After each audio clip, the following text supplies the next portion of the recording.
Back in 2004, Boeing stopped building a plane called the 757, and it left a hole in the sky that nobody has properly filled in over 20 years since.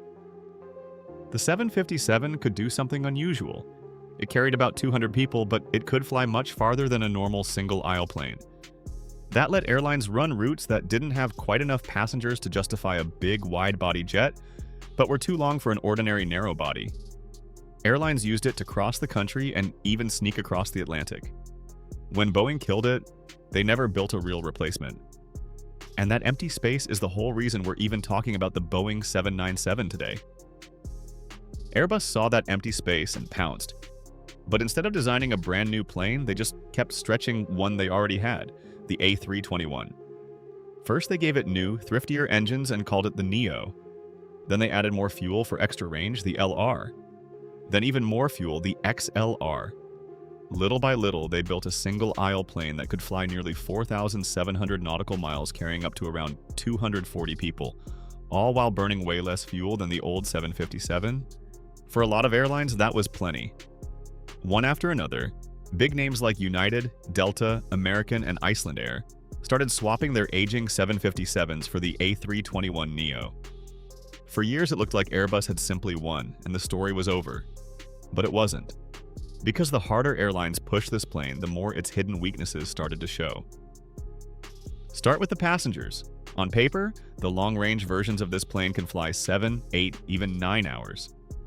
The range is real.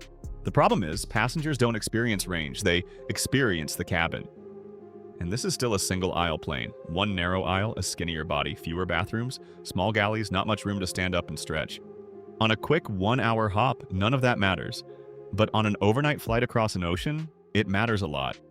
That's why reviews of these long-range versions almost always land in the same place. People are amazed the little plane can fly so far, but almost nobody calls it comfortable. 7 hours crammed in that narrow tube feels a bit like being stuck in a packed sardine can. And that's not really a flaw, because the plane was never built to be comfortable on long flights. It was built to fly far while costing an airline very little. Comfort was never the goal. Now look at it from the airline's side, where the problem is about money. This plane is wonderfully cheap to run when it's carrying somewhere around 180 to 220 people. That's its sweet spot. It lets airlines profitably fly into quiet routes that a big, wide body would lose money on. But routes don't stay quiet forever. As a route becomes popular, more people want on. More cargo needs carrying. More business travelers show up wanting premium seats. Slowly, the route outgrows the little plane. And now the airline faces an ugly choice. Keep cramming everyone onto the A321 Neo and live with its limits, or jump up to a big wide body like a 787. The trouble is that wide body is usually too much plane. Too many seats, too much cargo room, far too much range. And with all that comes much higher running costs. So the airline is stuck. One plane is a little too small, the next one up is way too big and expensive. There's nothing that fits neatly in between. The industry even has a name for this frustrating empty zone. They call it the middle of the market. There's one more quiet headache too. Boarding. Getting over 200 people on and off through a single aisle just takes forever. The line jams up, people wait for the one bathroom, and every extra minute the plane sits on the ground is money lost and schedules thrown off. Now, none of this makes the A321 Neo a bad plane. Let's be real, no bad plane collects nearly 8,000 orders. Airbus performed something close to magic, stretching one design far further than anyone thought possible. But here's the wall they keep hitting. Every single upgrade still uses the exact same body. The cabin never got wider. The aisle never got wider.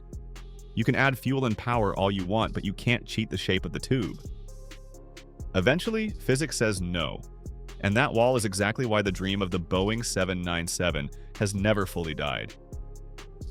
Here's the thing. Boeing spotted this gap over 10 years ago. Long before the XLR ever flew, Boeing had already decided that just building another version of its narrow body wasn't the answer. The market didn't need a slightly better small plane. It needed a whole new kind of plane that had never really existed before. That idea became the 797. On paper, it sounded almost too perfect. It would carry roughly 220 to 270 people, landing right in that awkward empty zone airlines couldn't serve well. Bigger than the A321 Neo, but smaller and cheaper to run than a 787. But the size wasn't the clever part. The cabin was. Instead of another skinny single-aisle plane, Boeing looked at building a small twin-aisle plane. Picture this. A plane with two aisles like a big wide body, but without the huge size, weight, and cost of a Dreamliner. That one choice quietly fixed a whole pile of problems at once. For passengers, the difference would be obvious the moment you stepped on. Two aisles means people can actually move around. Boarding lines shrink. Bathrooms are easier to reach. Flight attendants aren't constantly blocking the path with cards.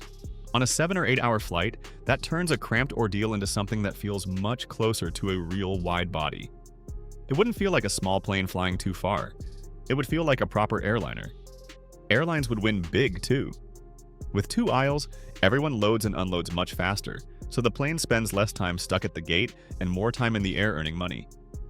A few saved minutes sounds tiny, but across thousands of flights a year, it adds up to serious profit. And because this plane wouldn't be built to fly halfway around the world, it would cost far less to operate than a wide body. It was designed to sit perfectly in the middle. Wide body comfort without the wide body price tag. For a lot of airlines, it looked like the exact plane they'd been begging for. So, if Boeing figured out the perfect answer, why does this plane still not exist? Because dreaming up the right plane is easy. Paying for it is not. Building the 797 wouldn't cost a few $1 billion, it would cost tens of billions of dollars, one of the biggest bets Boeing had ever made. And the timing could not have been worse. First came the 737 MAX crisis, which battered the company's reputation and money. Then, before Boeing could recover, COVID froze the entire industry. After that, Boeing was buried trying to fix its 787 line, drag the long-delayed 777X to the finish, and survive a churn of new bosses. Airbus, meanwhile, gave them no room to breathe. The XLR rolled out and scooped up the very airlines that had been waiting for Boeing to build something new. And that's the painful irony. Boeing didn't lose because airlines stopped wanting the 797. It lost because by the time the world was finally ready for it, Boeing was too wounded to build the plane it had dreamed up years earlier. But here's the twist. That gap Boeing spotted more than a decade ago hasn't closed. If anything, it's getting wider. Air travel keeps growing. Big airports are running out of room. The old 757s are basically gone, and the aging planes that replace them are heading for retirement too. More and more medium-sized long routes are popping up, too big for the A321 Neo, but not big enough for a Dreamliner. Airlines like Qatar, Delta, American, and Air Canada bump into this problem constantly. The hole in the market is still there, it's just more obvious now than ever. And that means the story of the 797 may not be over after all.